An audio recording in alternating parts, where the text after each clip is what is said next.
Hey, I haven't uploaded for a while and I'm using my webcam again, so it's really bad quality and I understand that, but I really just wanted to share something with you, and this video is called Bullying Bust and Suicide Sucks. So I'm going to be talking about bullying and suicide. Again, I'm sorry for the sucky quality, it's just, yeah. It's the only thing that'll allow me a video over 15 minutes. So on my Tumblr and Facebook, I asked people to, send me their suicide or bullying stories, and they did. But the first thing I'm going to do is show you suicide symptoms. Alright, so it says, talking about wanting to die or kill oneself, looking for a way to kill oneself, such as searching online or buying a gun, talking about feeling hopeless or having no reason to live, talking about feeling trapped or in unbearable pain, talking about being a burden to others, increasing the use of alcohol or drugs, acting serious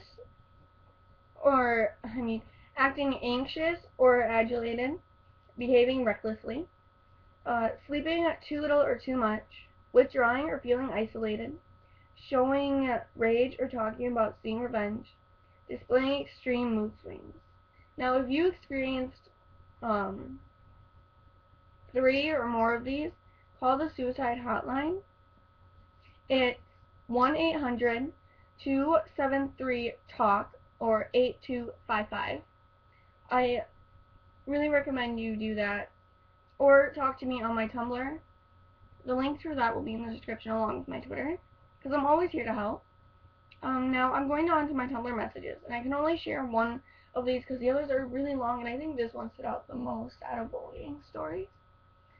And okay, here it goes. It's from an anonymous user, and it says, I was psychologically bullied for 9 years. I had no friends. I came home crying every day, and my mom was desperate. I didn't eat. I was so skinny because I didn't eat. They called me names. They used to ask me out on dares to make fun of me. The girls would be so cruel. Right now I can make friends. I can't make friends. I get uncomfortable with talking to people, especially girls. I have trust issues, and I really wish bullying stopped. It still hurts. I still cry every day. So really, that video was just kind of saying, you know what, alright. Well, that message was kind of saying, you know what, this sucks penis. I hate bullying, and it still affects me. Now I'm going to share my friend Josh's story. He's gone because he committed suicide, but, yeah. He was abused by his father, and his mom and sister went away, and they didn't take Josh because he was still so young, and they thought their father would change with him there.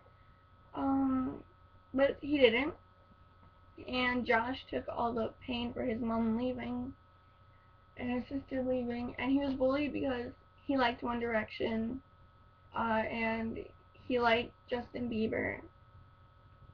And one day, while he was texting me, he's like, I just can't take this anymore, I'm going to sleep. And he lived in Chicago. And I remember getting a call at like midnight from his sister saying, we came to get Josh. I'm like, okay, that's good. And then around 1 a.m. she called me saying, and all I could understand from her screaming and crying was, Josh, dead. And the first thing I thought was, that's not what I thought he meant by I'm done, I'm going to sleep. It honestly was not. He never showed any signs of being depressed or being any sad or anything. And the first thing that came to my mind was, holy fuck, my best friend is dead. And nobody knew Josh besides his friends and me. My parents didn't know about him because I met him over the internet through a few other friends. So I couldn't go to anybody about his suicide after he committed suicide. Now, him committing suicide felt like I committed suicide. His dad was affected even though he abused him and stuff. I was affected, his mom was affected, his sister was affected, it was just So many people were affected. He thought that didn't care about them. It was really upsetting. And I'm sorry for the shitty quality of this video, but suicide and bullying sticks with you through everything. If somebody you love committed suicide, that sticks with you. He committed suicide last year. And the thing I dream about most is seeing him there with me again. This is from a girl named Brianne, and I'm reading it word for word. It says, suicide story.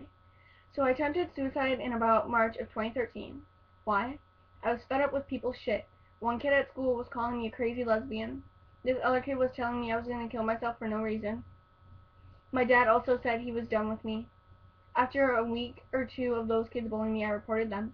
The principal didn't do anything and told me if they kept doing it, to report them again. A few days after, there was another kid. I was walking to art class. This kid was by the door and I asked him to move and he tripped me. Right after that, I went to the principal's office and reported him. I showed him my knee, which was bleeding. He said he watched the cameras and saw nothing. He told me I was looking for attention.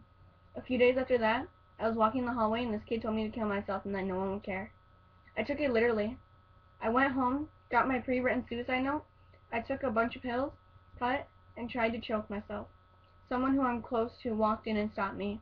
I went back to school and told all of the people off. I told all 4 guys that if they say one more thing about me, I would beat the shit out of them. I told the principal off too. But what I'm trying to say is that if you say something jokingly, people may take it seriously, literally. And it could be your fault they committed suicide. In that story, it really shows that even adults can be assholes and that they might not actually do anything about it. This story is from a guy named Sash who helped me with my cutting and depression and stuff. Alright, so it says, basically, I was always picked on in school. No one liked me. I had failing grades, and I just didn't care anymore. One morning, my dad and I got into a huge argument, so I went in by my mom and told her I hated him. She said, you treat me just like him, so you hate me too. That broke me. After I got home from school, I wanted to get revenge on my dad for that, so I took the hunting rifle he gave me for Christmas. I put it in and pressed it to my throat. Right then and there, I saw all the people I'd affect. The people it hurt the most. Due to a self-centered decision, I thought about my dad and how it would hurt him the most. I unloaded the gun and put it away and told myself never again. What I was about to do is a permanent solution to a temporary problem. Now the thought of suicide scares the hell out of me. Wow. I remember when he told me that story for the first time, and it felt like I was there walking beside him through all his problems. Yeah. I'm going to share my bullying story, and I guess my suicide story is kind of wrapped up in here. Well, I'm just going to tell you the 2 that affected me the most. This girl, I'm not going to say their names, but this girl and I were really close. And I was really happy I met her. She dated my friend Diego, and she liked me, but I didn't want to date her. I ended up dating her after all this happened, though, which was a bad idea.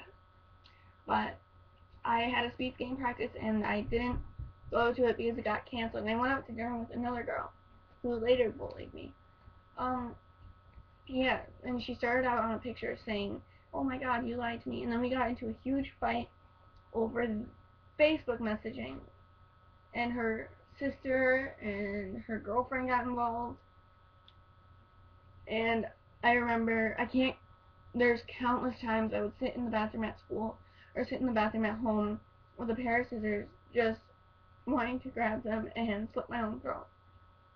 My mom tried to help, but I went into a huge depression after that. I'm still in a depression. It got worse because after that, I was dating this girl who I went out to lunch with. And her friend was saying, oh my god, she's not actually bisexual, guys. Leave her alone. Some girl she was making up rumors. And I took a screenshot and like, why is friend's name saying this? And she's like, yeah, friend's name doesn't like you screenshotting her shit. And like, I will screenshot her all I want because I want to know the truth, okay? I'm sick of being lied to. You out of all people should know this. And then it turns out she wasn't actually bisexual. She actually didn't care. After she said, oh, I love you, I care about you, and stuff like that. So she said I was fucked up, my family was fucked up, my brother was a rapist. I'm just a suicide little bitch. She sent me pictures of bigger people eating food, and she said, oh look, I found the cow again. She sent me pictures of cows. She's like, oh look, it's you. And I'm not one to sit back and let people say shit about me. So I started sending her pictures of anorexic girls, yeah, and stuff like that. And now that I look back about it, me fighting back with those girls only made it really worse. The cops almost got involved in the second story because of it. I remember after that those both losing two friends really hurt, and I just sat there for hours in the bathroom with rope, knives, pills, anything I could use to kill myself. I remember the countless times I tried to swallow the pills but could never get them down. And I just remember all the people I could affect. I remember the first time I started cutting and how my mom felt.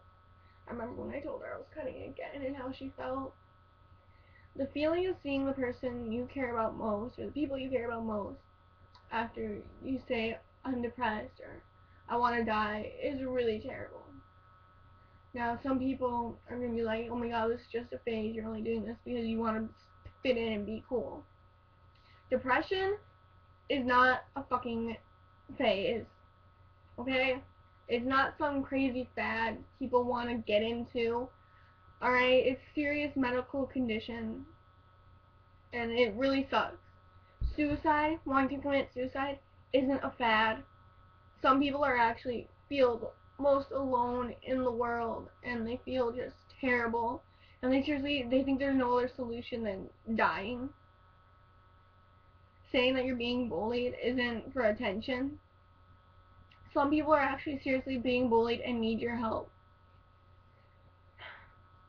Now, huge inspiration you can look up to is Demi Lovato. Just watch some of her videos about talking about cutting, and listen to some of her songs. She's an amazing person, and she helped me with my depression too. If you ever need help, I am begging you to come talk to me or call the suicide hotline, which will be in the description. You can talk to me on my Tumblr or my Twitter. The links will be in the description below. Please, I am begging you, do not do it. Do not commit suicide, because you are loved and you deserve the entire world, and I seriously mean it from my heart that you will make it through this. It may not be today or tomorrow. It might not be for like a year or two, but you will make it through this, and I promise you that you will. Coming from somebody who's not yet through it, but my mom who is through it, it does stop. You just need to find the right people to surround yourself with. And bullying sticks with you through everything. Even your happiest times, bullying and the feelings of depression and suicide are in the back of your head at all times. And now I'm getting really emotional, and it sucks because I hate talking about this shit. But I think this just needs to come into focus more often because of how many people I've loved and how many people my friends loved and how many people complete strangers I've loved and they committed suicide is the worst thing ever. Like, I see complete strangers breaking into tears because of this stuff. It's complete bullshit. And if you are a bully, just stop. Please stop. I've almost lost my life. This girl almost lost her life. Another girl almost lost her life. A guy almost lost his life. My best friend lost his life because of your bullshit. And it sucks. And I really hope this video made an impact on how people look at bullying and suicide, and not just kids can bully, but adults can too. And they can just look. Schools say that they're going to help prevent bullying, but from Brianne's story, you can totally tell that they're not. It sucks, really. Alright, well, I guess thanks for watching. I really hope if you are feeling suicidal or depressed, you really get help, because the help you need could just be a step away. And it really is worth going through all this pain to see the smile on people's faces, to see you getting better.